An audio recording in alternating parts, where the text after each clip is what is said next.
Höpinä tötterö.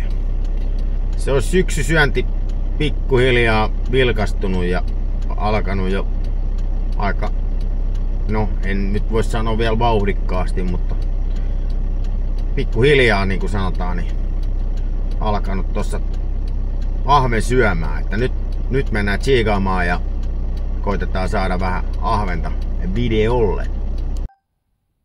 Sieltähän saapuu kalakaveri.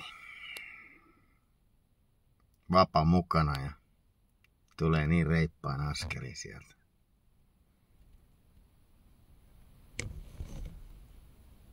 No niin, kattokaa, sieltä se tulee. Meni tolpan taakse piiloon.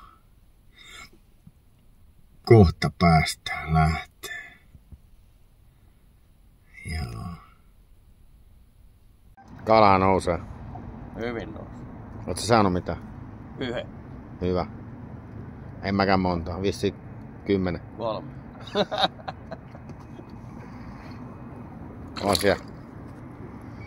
On siellä kala.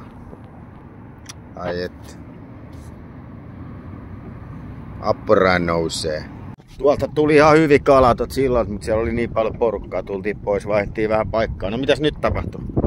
Olemme saatu ihan hyvin kaloja tästä ja nyt näkyy taas olevan kalat nousee. Niin, koko ajan tulee. Vaihdettiin vähän paikkaa, niin no nosta ylös ja katsotaan onnistuuko se Enomieheltä.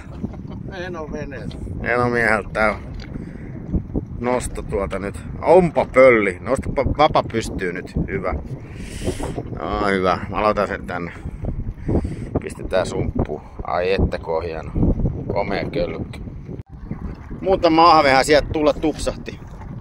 Ei me ihan kaikki isommat otettiin vai miten se meni? Näin se oli. Teetkö jotain somepäivitystä siinä?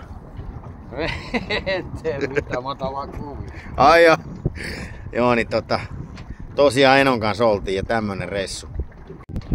Juu, saatiin hyvin kalaa ja ei muuta kuin hei hei ja hyi hyi.